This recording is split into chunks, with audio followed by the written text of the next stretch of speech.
오늘 이 새벽에 하나님께서 우리에게 주시는 하나님 말씀은 시편 59편 1절에서 17절까지 말씀입니다.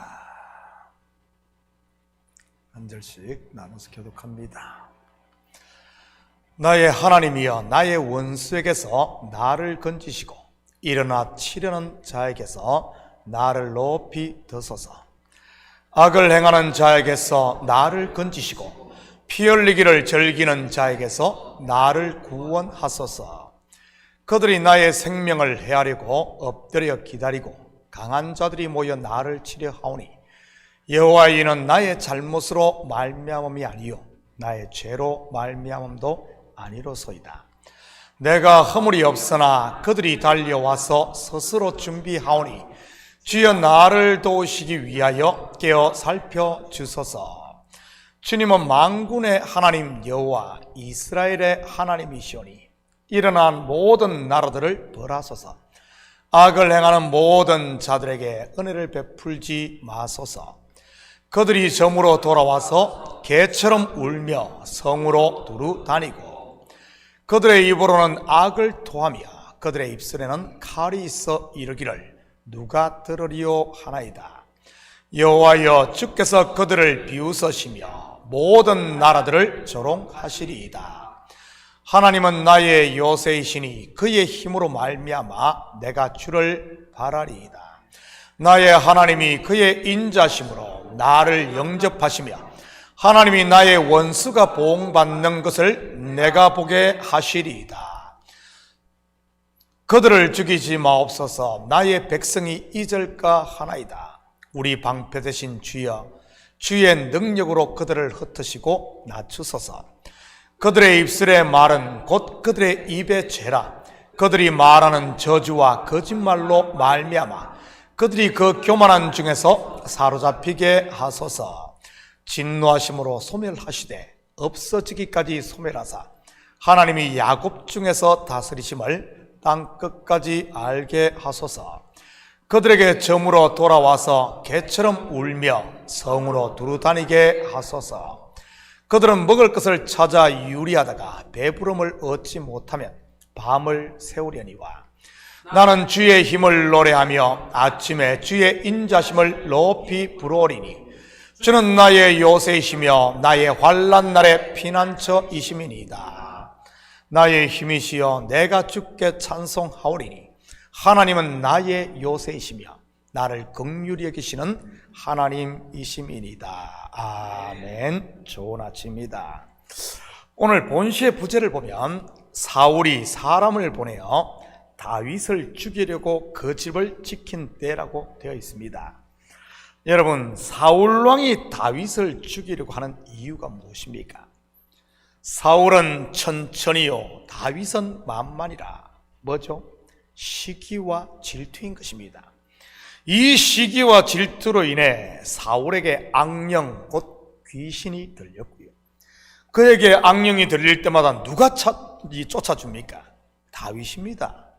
알고 보면 다윗은 이스라엘을 블레셋에서부터 구원한 영웅이요, 자기에게는 귀신 들림을 쫓아주는 생명의 은인이었던 것입니다. 그런 다윗을 죽이기 위해 사울이 쓴 술수가 무엇입니까? 먼저는 벼슬 하나 주어 최전방으로 보낸 것입니다. 적의 손에 죽게 하기 위해서 말이지. 그런데 어떻습니까? 다윗이 죽기는커녕 오히려 전쟁에서 승리를 거듭합니다. 두 번째 쓴 방법이 무엇입니까? 자기의 딸 미갈을 주어 자기 밑에 묶어두려고 합니다. 그런데 빙패물, 곧 결혼지참금으로 제시한 것이 무엇인 줄 아십니까? 자기의 원수인 블레셋 사람들의 양피 200입니다. 이 또한 그 속에 숨은 꿍꿍이는 다윗을 적진에 보내 죽게 하기 위함이었던 것입니다. 그것 또한 실패로 돌아갔고요.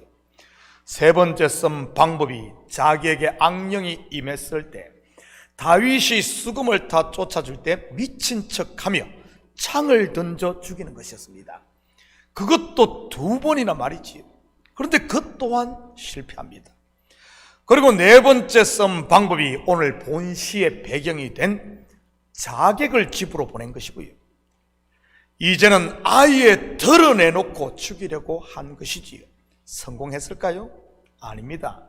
그 일로 다윗은 사울의 손에서 벗어나게 됩니다. 여러분, 어디서 본 모습 같지 않습니까? 애굽의 바로가 이스라엘을 박해한 모습인 것입니다. 이스라엘의 인구가 계속 늘어나자 말이지요. 이 또한 그 근본은 육신의 생각 곧 시기와 질투인 것이고요. 그렇다면 인구 증가를 막기 위해 바로가 쓴 1단계 계략이 무엇입니까? 무거운 짐을 지워 괴롭게 한 것입니다.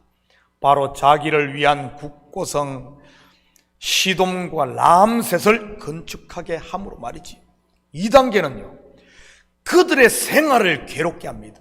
흙이기위기와 벽돌 굽기와 농사일을 엄하게 시킴으로 말이지. 3단계는요, 히브리 산파를 시켜 비밀리에 아들이면 죽이는 것이었습니다. 그래도 안 되자 제4단계는 공개적으로 아들이 태어나면 나일강에 던지게 하는 영아 살해를 저질렀던 것이고요.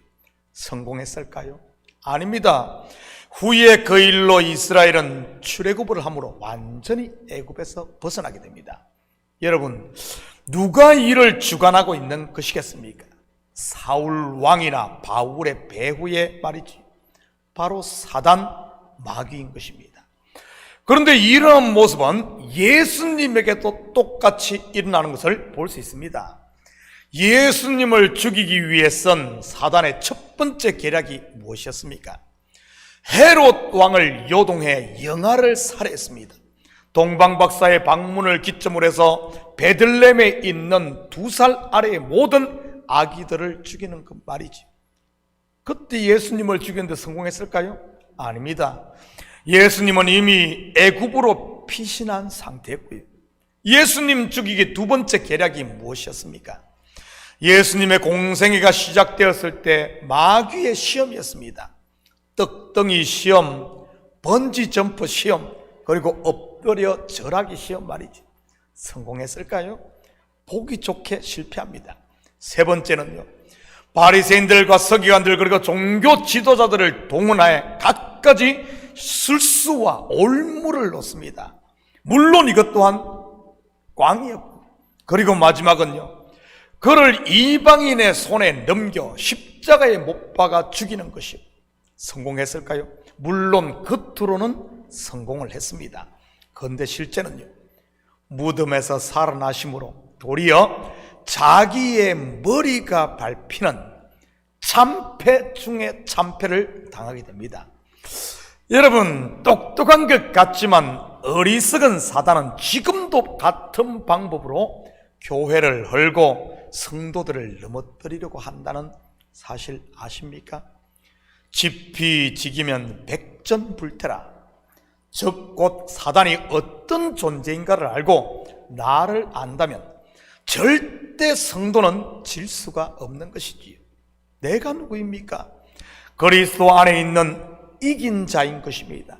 왜냐하면 우리의 대장 되신 예수님께서 뱀의 머리를 이미 밟았으니까요.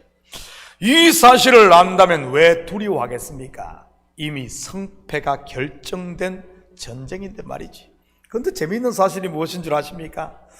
사울은 그렇게 다윗을 죽이려고 난리인데 다윗을 도왔던 사람들이 누구인지 아십니까? 다름 아닌 사울의 아들인 요나단과 그의 딸인 미갈이었습니다. 나일강에 던져진 모세를 키웠던 사람도 바로의 공주였던 것이고요. 한마디로 등잔 밑이 어두웠던 것이지. 그리고 인생들을 향한 하나님의 계획인 구원이 어떻게 완성됩니까? 다름 아닌 사단이 유대인들과 이방인들을 이용해 십자가에 못 박아 죽인 그곳에서 하나님의 구원 계획이 완성됩니다. 결국 하나님의 구원 계획을 누가 도왔다는 말입니까? 사단이 도운 꼴이 되었던 것입니다. 이것이 바로 하나님의 일하심의 방법인 것이고요. 여러분 주위에 사울왕과 같은 존재가 있습니까? 바로와 같은 존재는 바리새인들과 서기관들은 없습니까? 온갖 거짓과 괴계로 나를 죽이려고 하는 일명 원수 말입니다.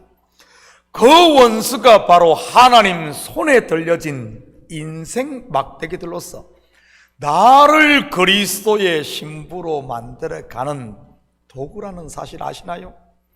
칼을 날카롭게 가는 숫돌이나 금을 연단하는 풀무처럼 말이지. 여러분, 사울이 없었다면 어떻게 다윗이 다윗 될 수 있었겠습니까? 사울이라는 원수가 있었기에 광야 곧 풀무를 거친 다윗이 정금 같은 믿음의 사람이 된 것 아니겠어요? 주옥 같은 시편도 대부분 그 광야 생활 때 기록된 것이고요. 욥 또한 마찬가지인 것입니다. 사탄과 욥의 세 친구가 있었기에, 원수가 있었기에 하나님을 귀로만 듣던 욥의 믿음이 하나님을 눈으로 보는 믿음의 사람 욥으로 만들었던 것이지요. 이것은 교회도 마찬가지요. 저와 여러분 또한 마찬가지인 겁니다. 여러분을 힘들게 하는 원수가 있습니까? 말씀으로 돌아가 하나님의 눈으로 볼 수 있기를 축복합니다. 사람을 미워하고 죽이려고 하지 마시고 나를 부인하고 죽이는 것 말입니다. 그러면 원수가 더 이상 원수가 아닌 나를 하나님의 자녀로 정금으로 만드는 단장시키는 은인으로 보일 테니 말이지. 1절 2절입니다. 나의 하나님이여 나의 원수에게서 나를 건지시고 일어나 치려는 자에게서 나를 높이 뜨소서. 악을 행하는 자에게서 나를 건지시고 피 흘리기를 즐기는 자에게서 나를 구원하소서. 사울과 다윗의 싸움. 사울은 집요하게 다윗을 죽이려고 합니다. 그런데 다윗은 어떻습니까? 끝까지 도망만 다니지 사울을 공격하지 않습니다. 심지어 죽일 수 있는 절호의 기회가 2번씩이나 있었음에도 말이지. 왜죠? 사울은 비록 타락했지만 하나님의 기름 부음을 받은 사람이었기 때문인 것입니다. 이것은 무엇을 말하는 것이겠습니까? 다윗은 자기의 위치, 즉 바운저리를 벗어나지 않았다는 말입니다. 여러분, 죄가 무엇입니까? 우리말 죄로 번역된 헬라가 하마르티아인데 이 말은 관역을 벗어났다는 뜻입니다. 최초의 범죄도 그것 아닙니까?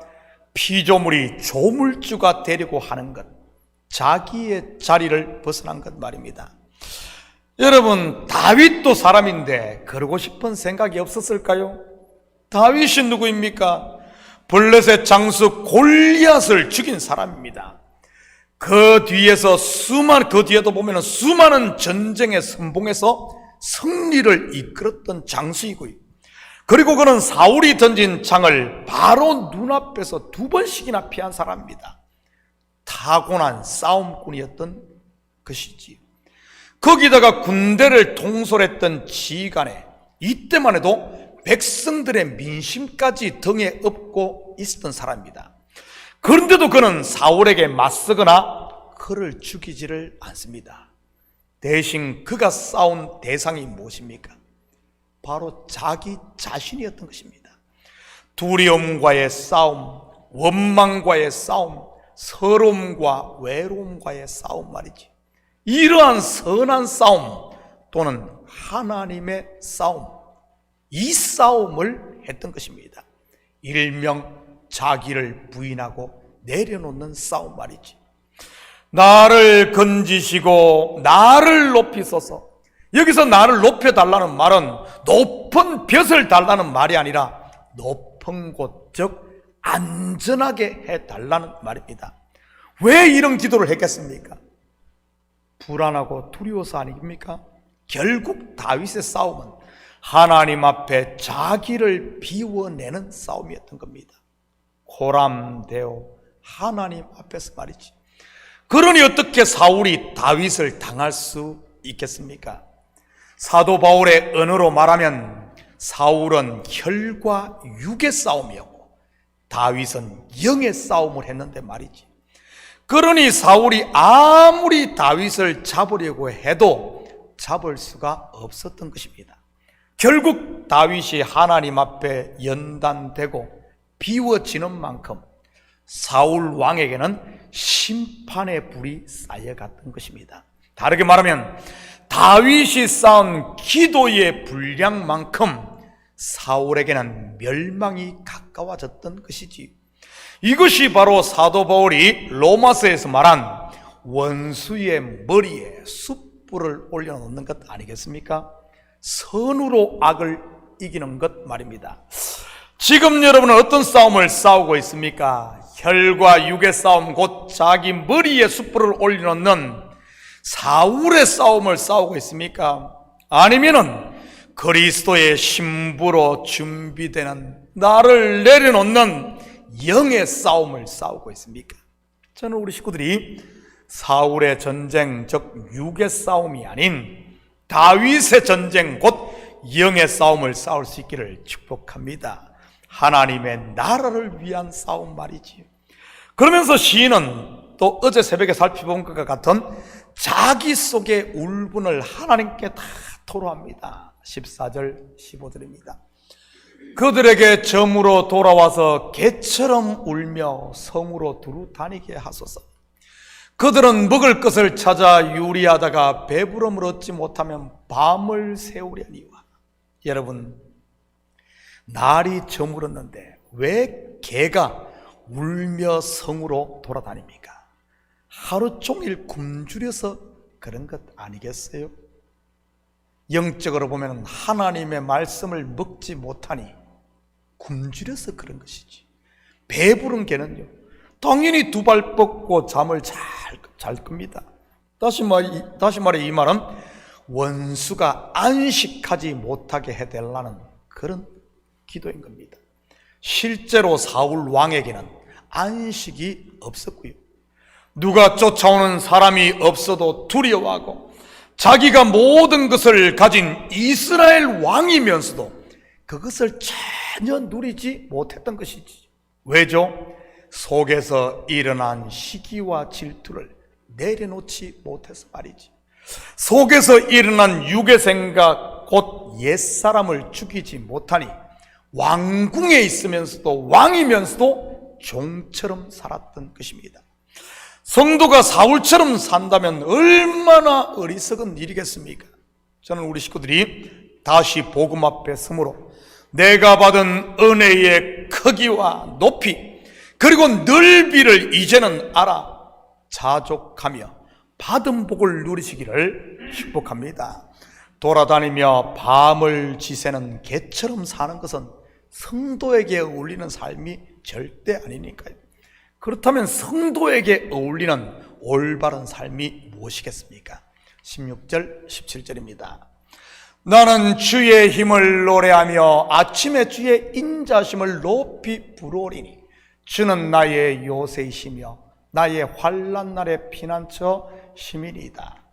나의 힘이시여 내가 주께 찬송하오리니 하나님은 나의 요새이시며 나를 긍휼히 여기시는 하나님이시니이다. 바로 주님을 찬송하며 피난처 되신 하나님 안에서 안식하는 것입니다. 너희는 가만히 있어 주가 하나님됨을 알면서 말이지. 사랑하는 성도 여러분, 오늘 하루도 하나님 안에서 힘을 얻어 혈과 육의 싸움이 아닌 믿음의 선한 싸움을 싸우며 그분 안에 있는 은혜와 평강 그리고 희락에 하나님 나라를 마음껏 누리며 사는 이런 복된 하루 되기를 예수님의 이름으로 축복합니다. 같이 기도합니다. 사랑의 아버지 하나님, 참으로 감사를 드립니다.